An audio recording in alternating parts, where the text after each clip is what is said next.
Well বন্ধুরা, একটা রাত, দুটো অজানা লোক, একটা মার্ডার, আর এদের চারিদিকে ছড়ানো সাসপেন্স। অন্ধাধুন সিনেমার পর ডাইরেক্টর শ্রীরাম রাঘবন নিয়ে এসেছে মেরি ক্রিসমাস নামে এই সিনেমাটা, যেটা ক্যাটরিনা কাইফ ও বিজয় সেতুপতির সিনেমা। যেটা আমি দেখেছি, আর এখন দেখার বিষয় হলো যে এই সিনেমাটা কেমন হলো। সবাই বলছে অন্ধাধুন সিনেমার পর মেরি ক্রিসমাস আরও একটা দুর্দান্ত সিনেমা। ঠিক কি তাই? এই সিনেমার গল্প এক রাতের। ক্যাটরিনা কাইফ তার 7 বছরের একটা মেয়েকে নিয়ে ক্রিসমাস সেলিব্রেট করার জন্য বেরিয়েছে। এরপর বিজয়ের সঙ্গে দেখা, কথাবার্তা, ঘোরাফেরা।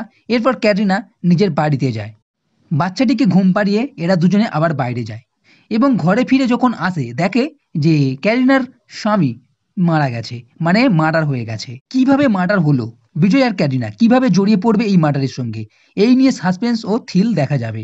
সিনেমার ফার্স্ট হাফ বলতে গেলে খুবই স্লো। প্রথম 1 ঘন্টা আপনাকে ধৈর্য সহকারে দেখতে হবে। বলতে গেলে পুরোটাই কথাবার্তা, মানে ডায়লগের উপর চালানো হয়েছে। যতক্ষণ না এই মার্ডার সিনটা আসছে ততক্ষণ পর্যন্ত কিন্তু তেমন নেই। তবে হার্ট টাচিং কিছু কথাবার্তা নিশ্চয়ই শুনতে পাওয়া যাবে। ফার্স্ট হাফের থেকে সেকেন্ড হাফটাই বলতে গেলে ভালো, এবং স্ক্রিপ্টটা খুবই জমাটভাবে লেখা হয়েছে। তবে সিনেমাতে এমন কিছু নেই যা দেখে আপনি লাফিয়ে উঠবেন।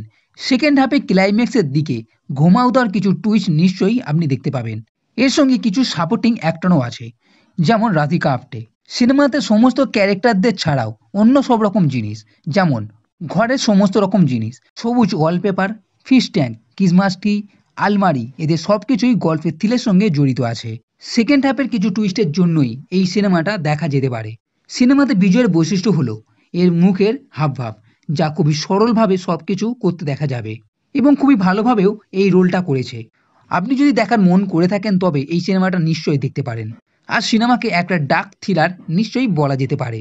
তো বন্ধুরা, এই ভিডিও যদি ভালো লেগে থাকে তাহলে লাইক করো, কমেন্ট করো, শেয়ার করো, আর এই চ্যানেলটি সাবস্ক্রাইব করতে কখনোই ভুলবে না। এই ভিডিও দেখার জন্য ধন্যবাদ।